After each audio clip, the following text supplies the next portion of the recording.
सुनाज़रीन, programme आज की बात के साथ में हूं इम्तियाज मीर। जिस तरह आज सेनेट चेयरमैन ने भी कहा कि सब सियासी जमातों को मिल बैठना चाहिए। मोहतरम जनाब आसिफ अली जरदारी साहब, प्रेसिडेंट ऑफ पाकिस्तान, बड़े जीरक सियासतदान, सियासी माहिर हैं, बड़े सियासी खिलाड़ी हैं, मुफाहमत के बादशाह हैं, चीजों को समझते हैं कि मुफाहमत के तहत ही सियासत आगे बढ़ सकती है। जिस तरह मौलाना फजल रहमान के साथ बड़ी अहम मुलाकात की, मौलाना फजल रहमान की क़यादत, और मौलाना फजल रहमान साहब हमेशा कहते हैं आसिफ अली जरदारी साहब मेरे दोस्त हैं और उनके साथ एक ऐसा रिश्ता है, अगर वो मुझसे ज़बान करते हैं या मैं उससे ज़बान करता हूं तो उसको हम पूरा करते हैं। उसके बाद prime minister of Pakistan Shahbaz Sharif साहब भी मौलाना फजल रहमान साहब के साथ मुलाकात की। उसके बाद एक अहम मुलाकात हुई है, यानी कि एक पार्टी लोगों का उसको इजलास कहें, बैठक कहें, नवाज शरीफ साहब ने वहां भी ये चीज हुई कि मुज़ाकरात जारी रखें, मौलाना साहब को एंगेज रखें सियासी तौर। मैशत बेहतर नहीं, दहशतगर्दी के वाकयात हद से ज्यादा है। मुझे ज्वाइन किया है सीनियर रहनुमा है, सीनियर सियासतदान है, एमएनए रह चुके हैं, एमपीए रह चुके हैं, वो माइनॉरिटी विंग सिंध के प्रेसिडेंट हैं, मामले खुसूसी वजीर आला सिंध हैं, मोहतरम जनाब डॉक्टर लालचंद उकरानी साहब मेरे साथ हैं। डॉक्टर साहब, मैं आपको वेलकम करता हूं अपने शो में। मेहरबानी साहब। डॉक्टर साहब, आपको पता है कि पीपल्स पार्टी मुफाहमत की सियासत के यकीन रखती है। मुफाहमत की सियासत से ही इस मुल्क के अंदर बेहतरी आएगी, एक सियासी इस्तेहकाम आएगा, मुआशी इस्तेहकाम आएगा। क्या कहेंगे? बिल्कुल मीर साहब, आप सही फरमा रहे हैं कि इस वक्त जो मुल्क किस हालात से गुजर रहा है सबको पता है। इकोनॉमी बड़ा क्राइसिस है। इस हवाले से हम सबको सियासी पार्टियों को मिलजुल कर एक पेज पे बैठ के इस मुल्क को बहरान से निकालने की प्लानिंग करनी चाहिए। लेकिन अफसोस से कहना पड़ता है एक ऐसी पार्टी है जो अभी आपको पता भी है 9 मई में उसको साने में शामिल भी थी, वो मेरे ख्याल में इन चीजों को समझते नहीं है। तो इस चीजों को वही समझेगा जो सियासी सोच बूझ वाला होगा। उसमें पाकिस्तान पीपल पार्टी है, नून लीग है, या मौलाना फजल रहमान वाली पार्टी है, या एमक्यू वाले हैं। तो हम तो कह रहे हैं कि सबको मिलके जुलके एक पेज पे बैठना चाहिए। इस वक्त इस मुल्क की बका के लिए, मुल्क को बहरान से निकालने के लिए, चाहे पीटीआई की जमात में कुछ अच्छे लोग हैं वो भी, और दूसरी सियासी पार्टी जब तक नहीं बैठेंगे तो मुल्क हमारे हाथ से बड़ा निकलता जाएगा और डे बाय डे हमें बड़ी तकलीफ देखनी पड़ेगी। आपने देखा है कभी रिसेंटली मौलाना फजल रहमान साहब से मुलाकात प्रेसिडेंट आसिफ जरदारी साहब की हुई और शहबाज शरीफ की हुई। क्यों हुई? वो इसलिए कि उन्होंने कहा कि भाई इस मुल्क में जो भी पुराने सीनियर सियासी सोच रखने वाले हैं, जमहूरी सोच रखने वाले हैं, मुल्क को आगे लेके जाने वाली सोच के रखने वाले हैं, तो आओ मिलके जुलके हम एक पेज पे बैठ जाएं तो मुश्किलात से हम सबको निकाल दें, वरना हमें डे बाय डे बड़ा नुकसान होता जाएगा। इसलिए ये सोचे पीपल पार्टी की हमें यही सोच रही है। इससे पहले भी प्रेसिडेंट आसिफ अली जरदारी साहब ने हमेशा यही मुफाहमत वाली सियासत की है। मुफाहमत से ही काम चलता है। आपको वो दिन भी याद होगा जब न्याजी साहब प्राइम मिनिस्टर पाकिस्तान बन के आया था, प्रेसिडेंट आसिफ अली जरदारी ने फ्लोर पे बोला, न्याजी साहब कदम बढ़ाओ, हम तुम्हारे साथ हैं। क्यों बोला? प्रेसिडेंट आसिफ अली जरदारी साहब ने उसी टाइम समझ लिया कि ये एक खिलाड़ी है, ये सियासतदान नहीं है। आपको हम जैसे सियासी बंदों की जरूरत पड़ेगी तो आओ, तो हम मिलके जुल के इस मुल्क को बहरान से निकले। लेकिन न्याजी साहब उस वक्त मेरे ख्याल में, मेरी समझता हूँ कि गर्दन में सरिया था, बात करने के लिए तैयार नहीं था। तो वो ही सोच बूझ मुल्क को तबाह करके अब इस तक पहुंच दिया है। देखो, अब मैं कहता हूँ अब ये चीजें माजी को भूलकर अब हाल में जाना चाहिए। सबको मिलके जुलके एक पेज पे बैठना चाहिए, तो हमारा मुल्क बेहतरी के लिए आगे जा सकता है। और डॉक्टर साहब, आपको पता है कि वो सियासतदानों से, पॉलिटिकल फोर्सेस से, नून लीग से बात करने के लिए तैयार नहीं है। वो एस्टेब्लिशमेंट से बात करने के लिए तैयार हैं। वो कहते हैं हम उनके साथ बैठने के लिए तैयार हैं। आपको पता है कि डायलॉग तो सियासी जमातों में होता है, सियासी जमातें एक दूसरे के साथ बैठती हैं। क्या कहेंगे? होना यही चाहिए। ये मैंने आपको क्या बोला, ये सियासी जमात की सोच बूझ वाले तो है ही नहीं ना, इसलिए इनके साथ बैठना नहीं चाह रहा है। उमूमन आपने देखा है कि सियासी जमातों को एक दूसरे से बैठना चाहिए। इससे पहले भी काफी हमारे लिए कुछ ट्रैवलिंग अगर आई भी है तो आपको पता है कि मुख्तलिफ वक्त में सबको मिला के झुला के पाकिस्तान पीपल पार्टी की हुकूमत भी आई थी 2008 में, 8 से 13। तो मुल्क की बेहतरी के लिए आपको याद होगा पाकिस्तान मुस्लिम लीग नून से भी हम साथ थे, काफरी के भी साथ थे, एमक्यूएम के भी साथ थे। तो इन सब पार्टियां हमारे साथ थी फंक्शनल गिविंग तक। क्यों? ये मुफादमत की सियासत को आगे लेके चलने वाला प्रेसिडेंट आसिफ जरदारी है, लेकिन ये एक वाहिद है शख्स। मैं इसको शख्स बोलूंगा, मैं सियासी पार्टी नहीं बोलूंगा। इसके गर्दन में अभी तक सरिया लगा हुआ है। ये किसी के साथ बैठने के लिए तैयार नहीं है। मेरे ख्याल में नहीं बैठेगा तो ये अपने आप को भी नुकसान में होगा और इस मुल्क को भी मजीद आगे जाके नुकसान देगा। डॉक्टर साहब, आपको पता है कि हालिया बारिशें, आपको पता है कि बहुत से मसाइल, आपको पता है तनकीद हुई है आपकी गवर्नमेंट के ऊपर, जिस तरह जमात इस्लामी है, एमक्यूएम है, स्पेशली कराची, आपको पता है इस पूरे मुल्क का दिल है, कराची कैपिटल है सिंध का, उसके हालात, उसका रोड्स, उसका ड्रेनेज सिस्टम, आपको पता है बड़ी बुरी सूरत हाल है। उसी के साथ आपको पता है कि मैशियत के हवाले से पंजाब के अंदर एक बड़ा ऐलान होता है, 14 रुपए फी यूनिट कम किया जाता है बिजली का टैरिफ। आपके यहाँ कोई रिलीफ नहीं दिया जाता। आपने कोशिश की, आप भी उस प्रोग्राम में थे, मोहतरम जनाब बिलावल भुट्टो जरदारी साहब, चेयरमैन पाकिस्तान पीपल्स पार्टी ने एक सोलर का जिस तरह इफ्तिताह किया है और मुफ्त सोलर दिया जाएगा उन घरों को, उन फैमिलीज को, एक अच्छी सपोर्ट है, उसको अप्रिशिएट करते हैं। क्या कहेंगे इस हवाले से? सर, आपने ये फरमाया कि हालिया बारिशों के हवाले से पाकिस्तान पीपल्स पार्टी के ऊपर दूसरी जमातों ने क्रिटिसाइज किया है। मैं कहता हूँ कि क्रिटिसाइज नहीं करनी चाहिए, क्रिटिसाइज बड़ा इसलाह होनी चाहिए। हाँ, मैं ये नहीं कह रहा हूँ जैसे बारिश आएगी तो आपको पता है कि कराची में बारिश अच्छी आई है, तो कराची में पाकिस्तान पीपल्स पार्टी की गवर्नमेंट ने अच्छा काम किया है, तो पानी निकल गया है एकदम। ये एक हमारे ऊपर एक डिजास्टर है, ये ऊपर से एक आती है, तो कम से कम उसको पानी जो इतना 2 घंटा 4 घंटा 6 घंटा जो बारिश आएगी इसको निकालने के लिए लाजमी घंटा 2 घंटा 3 घंटा चाहिए।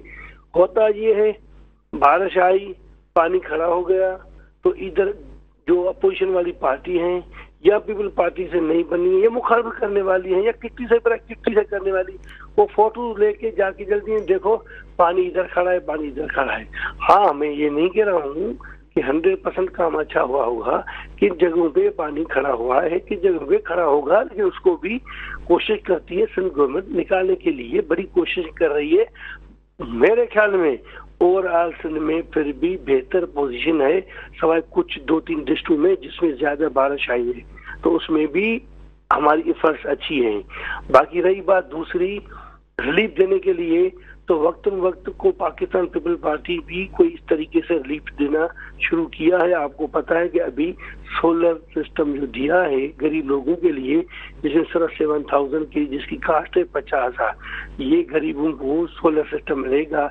इससे पहले हाउसिंग स्कीम दी है, तो ये गरीबों की पाकिस्तान पीपल पार्टी खिदमत के लिए बैठी है। इसीलिए तो पाकिस्तान पीपल पार्टी को इस वक्त वोटों ज्यादा सीटें मिली है, और पाकिस्तान पीपल पार्टी काम नहीं करती तो पाकिस्तान पीपल पार्टी को 115 तक सीटें सूबा असेंबली की नहीं मिलती।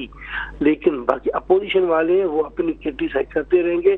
हम कहते हैं कि क्रिटिसाइज नहीं होनी चाहिए, क्रिटिसाइज इस्लाह होनी चाहिए।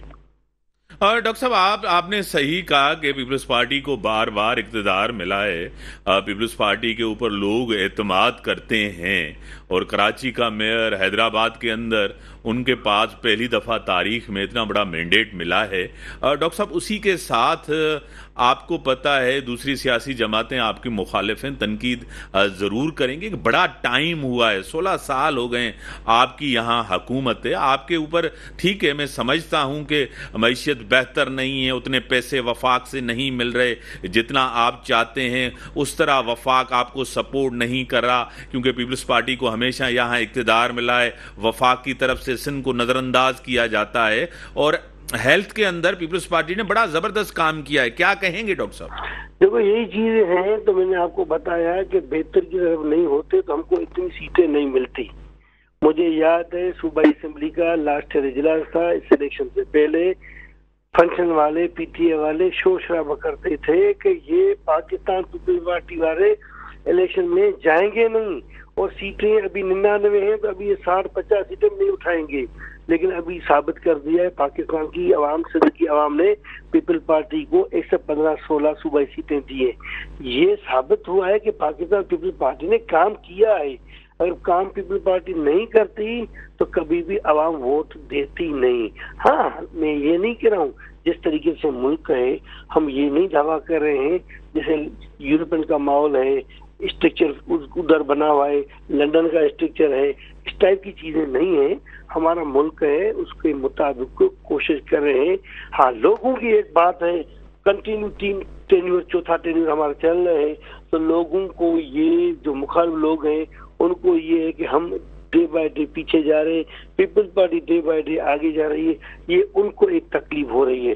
मैं कहता हूँ कि पाकिस्तान पीपल्स पार्टी अपने तरीके से, अपने तौर तरीके से काम कर रही है, इसीलिए पाकिस्तान पीपल पार्टी को वोट मिलता है और सीटें ज्यादा मिलती है। आप देखते रहना, इसके आगे इसके बाद भी पाकिस्तान पीपल पार्टी को और मजीद सीटें मिलेंगी। बड़ी मेहरबानी डॉक्टर साहब, आपने टाइम दिया। पीपल्स पार्टी का पॉइंट ऑफ व्यू कारकर्दगी के हवाले से, परफॉर्मेंस के हवाले से आपने सुना। डॉक्टर लालचंद नुकरानी साहब मेरे साथ हैं। नाज़रीन, ब्रेक का टाइम है, ब्रेक के बाद आते हैं। वेलकम नाज़रीन, मुझे ज्वाइन किया है सीनियर रहनुमा, सीनियर सियासतदान, सीनियर पार्लियामेंटेरियन है, बड़ी वोकल हैं, खुल के बात करती हैं, नून लीग से उनका ताल्लुक है, MP हैं पंजाब असेंबली के अंदर, मोहतरमा उज़मा कारदार साहबा मेरे साथ हैं। मैं आपको वेलकम करता हूं अपने शो में। थैंक यू मीर साहब। जिस तरह क़यादत ने मोहतरम जनाब आसिफ अली जरदारी साहब भी मौलाना साहब के साथ मुलाकात की, प्राइम मिनिस्टर ऑफ पाकिस्तान मोहतरम जनाब शहबाज शरीफ साहब ने भी मुलाकात की, मियाँ साहब ने भी कहा कि सियासी तौर पर मिल बैठें और फैसला करें और मौलाना साहब को सियासी तौर इंजेक्ट करें, ज़रूरत है कि मुल्क के अंदर इस्तेकाम हो। क्या कहेंगी? बिस्मिल्लाहिर्रहमानिर्रहीम। बिल्कुल जी, यही सूरत हाल है। हमें एक कौम बन के अब आगे बढ़ना है, क्योंकि आपको पता है कि हमें दहशतगर्दी का जो फिर दोबारा सर उठाया है, वो जब तक हम एक कौम नहीं बनेंगे उससे हम नबर आसमान नहीं हो सकते। और इकॉनमी के भी जो चैलेंजेस आपके सामने हैं, तो हमें हर सूरत में सबको इंगेज करना है, सबको इकट्ठे बिठाना है, ताकि हम मिल के जो है वो पाकिस्तान को इस भंवर से निकाल सकें। और मौलाना साहब जो है वो तो हमेशा इन सब पार्टीज ने इनकी बहुत इज्जत की है। आपको पता है PDM मूवमेंट उन्होंने हमारे ये चलाई थी, वो लीडर थे उस वक्त उसके, और फिर उसके बाद PDM की जब हुकूमत बनी तो उनके साथ शामिल भी थे। अगर नई इज्जत किसी ने की तो आपको पता है किस पार्टी ने नहीं की। सही। तो अब मौलाना साहब ने अपना शौक पूरा कर लिया है, वो उनके साथ जाके खड़े हुए थे कि हम इकट्ठे एहतजाज करेंगे। फिर उसके बाद उनको समझ आ गई कि ये तो बेतबार हैं, सुबह कुछ कहते हैं, दोपहर कुछ कहते हैं, शाम को इनका पैंतरा और बदल जाता है। तो फिर अब मौलाना साहब जो हैं वो सबके साथ मुलाकात कर रहे हैं, और ये उनके पुराने साथी हैं। इज्जत सिर्फ इन्हीं लोगों ने दी है। हर जलसे में डीजल, और आपको पता है कि किस तरीके से लोगों को उकसाना, उनके खिलाफ जुमलेबाजी करवाना कि जी ये परमिट पे लेते थे और ये करप्शन करते थे। हत्ता कि देखें जनरल बाजवा ने भी इनको 2 दफा टोका था कि आप इनको डीजल कहना बंद करें, आप लोगों को गलत रास्ते पे लगा रहे हैं, आप लोगों की सारी जो है ना वो खत्म कर रहे हैं, उनके जो बड़ों की रिस्पेक्ट होती है, और वो इस तरह से तमस्खर उड़ाते हैं, लेकिन वो उनके कान पे जूं नहीं रहेंगी। तो अब ये है कि अगर मिल रहे हैं सारे मौलाना साहब से तो मेरे ख्याल में अच्छी बात है, क्योंकि मौलाना साहब की भी काफ़ी फॉलोइंग है, उनकी स्ट्रीट पावर भी है, तो वो अगर आगे साथ बैठेंगे तो वो उनके पास भी मैंडेट है काफी लोगों का, तो अच्छी बात है मेरे ख्याल में। यही इसी को जमहूरियत कहते हैं। मैं एक ब्रेक के बाद आता हूं, आप टेलीफोन लाइन पे ही रहें, जल्दी आपकी तरफ आते हैं। ब्रेक का टाइम है, ब्रेक के बाद आते हैं। वेलकम मेरे साथ सीनियर रहनुमा, सीनियर सियासतदान, सीनियर पार्लियामेंटेरियन है और मेरे साथ टेलीफोन लाइन पे पंजाब असेंबली के एमपी हैं उज़मा कारदार साहिबा। उज़मा साहिबा, आपको पता है कि पीटीआई के मौक़िफ़ का तो पता उनको भी नहीं होता कि कितने रहनुमाएं, कितने चेयरमैन हैं, क्या मौक़िफ़ है, किसका मौक़िफ़ है, किसका नहीं है। जलसे के ऊपर भी आपने देखा। अब एक तरफ तो आज ही जिस तरह कुछ लोगों ने कहा है कि हम तो एस्टेब्लिशमेंट से बात करना चाहते हैं, इनसे तो बात ही नहीं करना चाहते, इनके साथ बैठना ही नहीं चाहते। चकजई साहब तो आपको पता है सिर्फ नाम में ही है, क्या वो बात कर सकते हैं पीटीआई के बिहाफ पे? क्या कहेंगे? लेकिन बात सारी ये है कि ये सियासी तौर पे पार्टी जो है वो खत्म हो गई है और टोटल इंतशार का शिकार है। आपने देख लिया है, छीना झपटी जारी है। एक तरफ अलीमा खान लगी हुई हैं, वो पार्टी पे कब्जा जमाने की पूरी कोशिश है। एक तरफ जो है बुशरा मानिका, वो तगोदो में है। तो इनकी सबकी चांदी लगी हुई है। इनको पता है कि अब तो जेल में ये इनका तो निकलना मुश्किल है। जो इन्होंने हरकतें की हैं वो तो नाकाबिले माफी जुर्म है। तो इसलिए ये जो अब एक जत्था रह गया है, ये खींचातानी करते रहेंगे, कुछ बनना नहीं है। देखें, नेगोशिएशन और मुज़ाकरात सिर्फ उन लोगों के साथ हो सकते हैं जो कि मुहब्बे वतन हैं, जो रियासत पे हमला करते हैं, उनके साथ कोई मुज़ाकरात नहीं हो सकता। तो इसलिए अगर कोई इनमें से, जिसका बैरिस्टर गौहर हैं, वो थोड़े से रीजनेबल बात करते हैं, ठीक है, अगर वो चाहें तो वो आके मुज़ाकरात में वो भी शामिल हो जाएं। लेकिन बात सर ये है, जैसे अमीन गंडापुर की मैं आपको मिसाल देती हूँ, सीएम है केपी के, वो इस्लामाबाद आते हैं तो बड़े आराम से काउंसिल ऑफ कॉमन इंटरेस्ट की जो मीटिंग होती है या और कोई नेशनल लेवल की मीटिंग होती है, उसमें आके शामिल भी होते हैं, बातचीत भी सही तरह से करते हैं। और उसके बाद जब ये जाते हैं वापस केपी, तो वो जो अडयाला से जब इनकी जब वो डांट टपट होती है और वो फिर गंडासा लेके बन जाते हैं, जिसे कहते हैं कि वो तलियां लगानी शुरू कर देते हैं और किसी के साथ नहीं बात करनी और ये नहीं करना और वो नहीं करना। तो ये बानी साहब चाहते ही नहीं है। और जब ये कहते हैं ना कि हम एस्टेब्लिशमेंट से बात करेंगे, तो इससे ज्यादा गैर जमहूरी अमल क्या हो सकता है कि आप किसी सियासी बंदे से बात करना आपको गवारा नहीं, आपने गैर आईनी और गैर कानूनी बात जो है वो आपने करनी है। तो ये इनका पर्दा तो है वो चाक हो चुका है और इनके सब असल चेहरा जो है वो सबके सामने आ गया है कि ये सिर्फ एक इक़्तिदार की जंग है, इक़्तिदार की हिवस है। कुर्सी के बगैर उनको नींद नहीं आती। वो बस कहते हैं कि पाकिस्तान जो है वो जो मर्जी वहां पे होता रहे, मैंने पीएम बनना है बस। और यही इन्होंने अपने कल्ट के दिमाग में डाला हुआ है। खान है तो पाकिस्तान है। अब ये आप सोचें कि कितनी जहरीला किस्म का ये एक नारा इन्होंने शुरू किया हुआ है। वो समझते हैं अगर खान नहीं है तो पाकिस्तान भी नहीं है, नाउजुबिल्ला। मतलब इनकी मुंह में खाक, एक शख्स की खातिर इन्होंने पाकिस्तान को पूरे को दाव पे लगाया हुआ है। और ये इसका जो ये इस वक्त इनके हालात हैं, ये मुकाफाते अमल है। इन्होंने पहले तो पाकिस्तान को तबाह किया, फिर पूरी अपोजिशन को जेलों में डाला। उसके बाद इन्होंने जो सैबोटाज किया, वो आईएमएफ की डील उधर से लेके जो इन्होंने जनाब वो उनके कब्जा माफिया इनके दौर में थे, और पूरी नैया जो है ना पाकिस्तान की डुबो के ये लोग निकले हैं। उज़मा साहिबा, आपको बताया एक आपकी नज़र से भी गुजरा है चांसलर का इलेक्शन, आपको बताया ऑक्सफोर्ड का, इसके ऊपर जिस तरह आज आप नज़र आपकी अखबार से गुजरी होगी, बरतानी अखबार ने, उसने तो कई सवालात खड़ा कर दिए हैं कि ख़वातीन के लिबास के हवाले से इनका पॉइंट ऑफ व्यू क्या था, और तालिबान के हवाले से इनका पॉइंट ऑफ व्यू क्या था, उसामा बिन लादेन को इन्होंने शहीद करार दे दिया था। मतलब बहुत से सवालात खड़े कर दिए। ये तो बड़े खुशियां मना रहे थे कि वो चांसलर होंगे, और उन्होंने सबसे बड़ा ये सवाल किया कि वो तो जेल के अंदर हैं। क्या कहेंगी इस हवाले से? देखिए, ये सारे इनके प्रेशर टैक्टिक्स हैं। इनको पता है कि यहाँ पे इनको एनआरओ नहीं मिलेगा, तो अब ये बाहर से प्रेशर डलवाते हैं।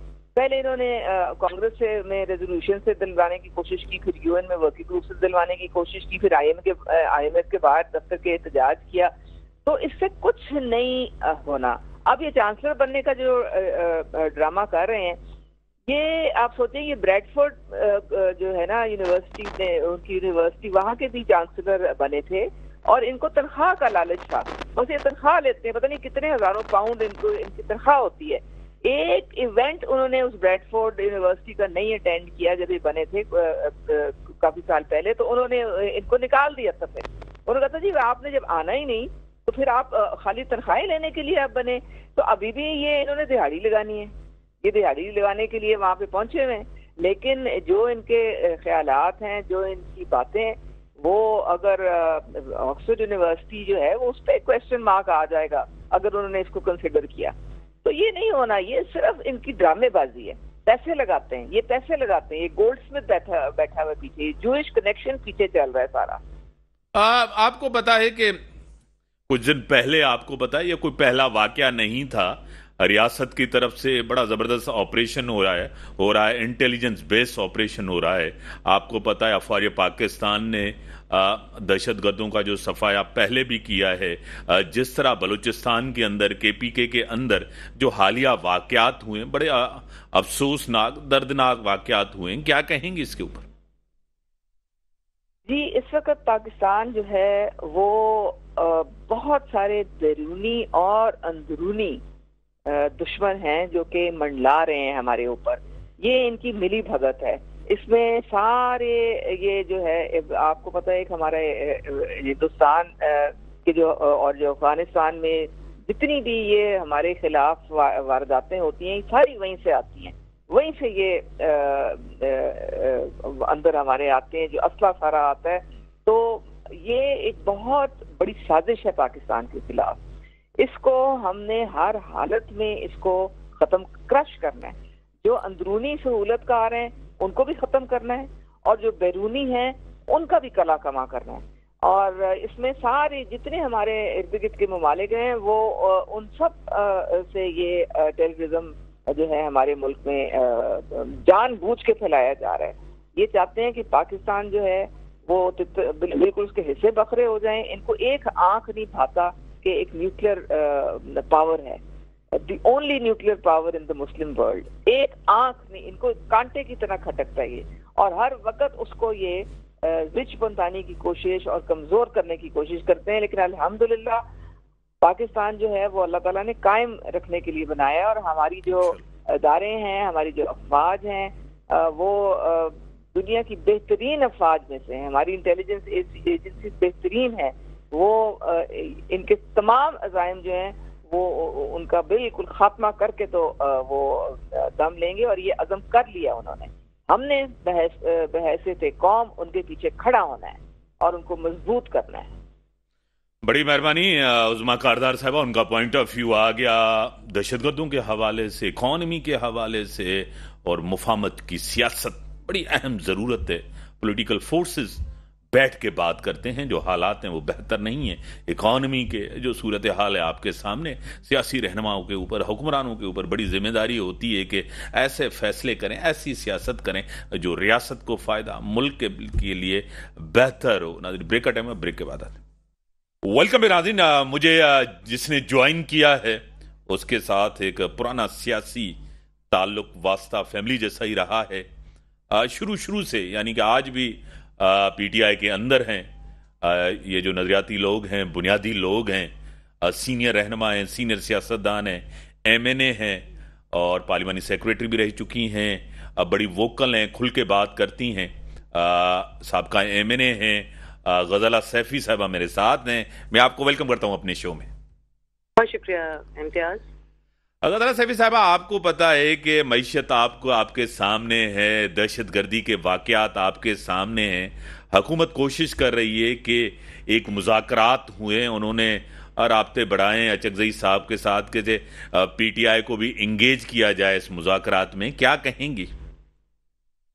देखिए, एक होती है सच्चाई और एक होता है उसका एक मास्क बना के लोगों को दिखाना। हकीकत तो इससे बहुत दूर की बात है।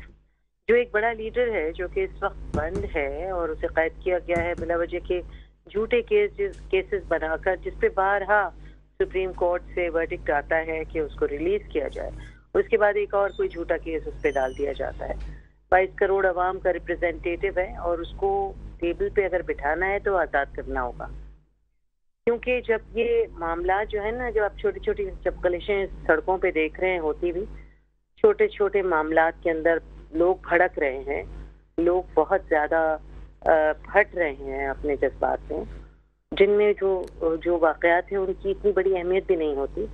तो इससे नजर आ रहा है कि लोग फ्रस्ट्रेटेड हैं, परेशान हैं, इंसाफ नहीं हो रहा और तराजू जो है वो टेढ़ा है। जब आप इंसाफ का तराजू टेढ़ा करते हैं, चाहे आप उसके अंदर कितनी भी कोशिश कर लें लोगों को झूठ बोल के बताने की कि जी हम मुज़ाकरात करना चाहते हैं, ये बिल्कुल एक हक कोई नहीं है, सदाकत नहीं है, सच नहीं है। और उसको समझने के लिए कि अगर आपने लोगों का टेम्परेचर अंडरस्टैंड करना है, अवाम की अगर डेमोक्रेटिक प्रोसेस को आपने आगे लेके चलना है, पाकिस्तान को तरक्की की राहों पे गामजन करना है, तो अवाम जो कि उसका टेम्परेचर नॉर्मल करती है और अवाम जो है वो अपना वर्डिक्ट देती है, तो उसको रिस्पेक्ट करने की बहुत सख्त जरूरत है। और अवाम के एक लीडर को टेबल पे बिठाने के लिए उसे जेल से निकालना होगा। आप जेल में बैठ के मुज़ाकरात नहीं कर सकते। गदर साहब, आपको खुद पता है कि आप लोग वो हैं जो बुनियादी तौर पर आप पीटीआई से वाबस्ता हैं और आज भी हैं। आपको पता है कि कुछ नए लोग जिस तरह अहम ओहदों पे आए, उनको अभी आप पीटीआई को समझने में या तो उनको दिक्कत है या उस तरह सियासत नहीं कर पा रहे। नए चेहरे बड़े अहम ओहदों के ऊपर हैं। एक बड़ा आपको पता है कन्फ्यूजन है स्टेटमेंट्स का। हालिया आपको पता है कि एक जलसे का ऐलान हुआ, सुबह को 7 बजे कहा दिया कि मुलतवी हो गया। बयानात में तजादात होते हैं। अब बानी पीटीआई की बहन कहती हैं कि बानी पीटीआई से आप क्यों पूछते हैं, वो तो जेल में है, जो बाहर चेयरमैन है वही फैसला करें। क्या कहेंगी इस हवाले से? देखिए, जब आप पार्टी को डिसइंटीग्रेट करने की कोशिश करते हैं, उसे तहस नहस तहबाला करने की कोशिश करते हैं, उसके अहम की पोजीशंस को टच करते हैं, छेड़ते हैं, तो फिर किसी भी पार्टी के साथ अगर जब ये होता है तो आपको पता है कि इसके अंदर कंफ्यूजन जरूर क्रिएट होता है। लोगों की समझ में नहीं आता कि नए लोग जो हैं हम उनकी बात माने या फिर कुछ करें, क्योंकि लीडरशिप का इस वक्त जरा सा फुकदान है, इसको हम डिनाई नहीं कर सकते। ये जरूरी नहीं है कि जो लीडरशिप रोल पे मौजूद लोग हैं उनको हम किसी तरह से बुरा भला कहें तो हम बड़े कामयाब हो जाएंगे। मकसद सिर्फ ये है कि इस वक्त जो बड़ा लीडर है उसको बाहर निकालना है ताकि वो अपनी तंजीमी मामलात को खुद देख सके और उसके बाद वो फैसले कर सके। यहाँ पे जब एक बिल्कुल पर्दे से ओझल एक शख्सियत जो कि बहुत भारी शख्सियत है, बहुत अहम शख्सियत है और जिसका बहुत बड़ा एक किरदार है इस पार्टी को बनाने में, उसको अगर आप डैमेज करते हैं मुसलसल, तो और कोशिश के बावजूद आप उस शख्स को डैमेज नहीं कर पाए लोगों की नजरों में, तो उस शख्स को जिसको आप बड़ा लीडर कहते हैं इमरान खान को आप अपने राइट से दूर नहीं कर सकते। आप उसे देखिए, समझदारी और मामला फहमी एक ऐसी चीज है जो कि बहुत जरूरी है ऐसे हालात में जहाँ पे मुल्क जो है वो दगरगू हो रहा हो और हालात जो हैं वो किस तरह से किसी कल जो है वो सीधी ना हो, कोई बता रहा हो कि जी आज कुछ है तो कल कुछ है, और शायद ऐसा लग रहा हो कि कंफ्यूजन है और पार्टी के फैसले जो हैं वो गलत हो रहे हैं। ऐसा नहीं होता जब तक कि आपका बड़ा लीडर बाहर ना हो और उसको आप इस तरह से कोशिश कर डाली कि चोर डाकू पता नहीं क्या क्या कुछ बनाने की कोशिश की इमरान खान जैसे ईमानदार शख्स को, मगर अल्लाह का करम और एहसान है कि वो ऐसा कर नहीं पाए। तो अब हुकूमत बहुत अरसे चलेगी नहीं, कोशिश कितनी भी कर ले, क्योंकि अवाम जो है वो उनका साथ नहीं देंगे। सही। अवाम हक और सच को समझ चुके हैं, अवाम के आगे हर चीज जो है वो धुल के सामने आ चुकी है। जैसे बारिश में अब आप देख रहे हैं ना, एक एक पत्ते का रंग आपको क्लियर नजर आ रहा है, कौन सा गहरा आ रहा है, कौन सा पीला है। तो ये इसी तरह से धुल के सबके सामने सब चीजें आई हुई हैं। आगही का दौर है, लोग जानते हैं, मगर उन्हें और अगर पीसा गया तो फिर ये ना हमारे लिए बेहतर होगा, ना मुल्क के लिए अच्छा होगा, ना उनके लिए ये जो कोशिश कर रहे हैं कि अवाम को एक क्या नाम है, हाँकने की, भेड़ बकरियों की तरह, आवाम भेड़ बकरियों की तरह नहीं हाँकी जाएगी। जिस तरह गदला साहब आपने कहा कि ठीक है, कंफ्यूजन है अपनी जगह। अगर आपको पता है कि अलीमा खान साहिबा का ग्रुप और बीबी आपको पता है बुशरा बीबी साहिबा का ग्रुप कोई आमने सामने, जिस तरह अलीमा खान ने कहा कि पार्टी के अंदर लोग बैठे नहीं चाहते कि बानी पीटीआई बाहर निकलें और आज़ाद हों क्योंकि कुछ लोगों की सियासत खत्म हो जाएगी। ये तो अंदर के मामलात हैं, ये बाहर के मामलात तो नहीं है जो नून लीग या पाकिस्तान पीपल्स पार्टी या कुछ और। मेरे घर के अंदर जब हमला आवर हो जाएं लोग और मेरे घर के अहम लोगों को इधर से उधर उठा के गायब कर दिया जाए और नए लोगों को हाँ उसमें जगह कोशिश की जाए डालने की और उसको प्ले अप किया जाए मेरे घर के मामलात को, तो मैं खुद नहीं भी परेशान होंगी कि मेरा ये जो नौकर है जो मेरे घर में खाना पका रहा है, क्या वो मेरे साथ सिंसियर है, जब दरवाजा खोल रहा है वो सिंसियर है। एक अजीब माहौल हो जाता है घर का। तो इसलिए बेहतर यही है कि जो बड़ा लीडर है जो कि लोगों ने चूज कर लिया 8 फरवरी को, उसको आजाद किया जाए, उसको मौका दिया जाए और उसको समझा जाए कि ये खेल नहीं है भाई, ये मुल्क है, ये ऐसी स्ट्रेटेजिक जगह पे प्लेस्ड पाकिस्तान है जिसको आपको इज्जत करनी है। यहाँ पहाड़ हैं, दरिया हैं और 2 पोर्ट्स हैं और बड़ी स्ट्रेटेजिकली प्लेस्ड ये पाकिस्तान है हमारा। इस पाकिस्तान के अवाम जो हैं वो अहमियत रखते हैं और उस अहमियत को हमें समझने की जरूरत है। न सिर्फ ये कि जो कि मुख्तलिफ पॉलिटिकल पार्टीज के सरबराहान हैं, बल्कि जो हुकूमत इस वक्त कर रहे हैं उनको भी समझने की जरूरत है कि बहुत ही संभल के एक एक कदम रखना है, बहुत ही फूंक के एक एक फैसला करना है। बड़ी मेहरबानी गज़ला सैफी साहब, सीनियर रहनुमा, सीनियर सियासतदान, साबका एमएनए, पार्लियामेंट सेक्रेटरी, उनका पॉइंट ऑफ व्यू, पीटीआई का पॉइंट ऑफ व्यू आपके सामने। जो हालात हैं उसमें मुफाहमत की ज़रूरत है, टकराव मुल्क के लिए नुकसान का, मैशियत, दहशतगर्दी सबसे बड़े इश्यूज़ हैं। गवर्नमेंट कोशिश कर रही है कि सबसे मुज़ाकरात हो और अपोजिशन के बाहर जो सियासी जमातें उनको भी कौम और मुल्क के मुफाद में आगे बढ़ना चाहिए। इसी के साथ ये इजाज़त, अल्लाह हाफ़िज़।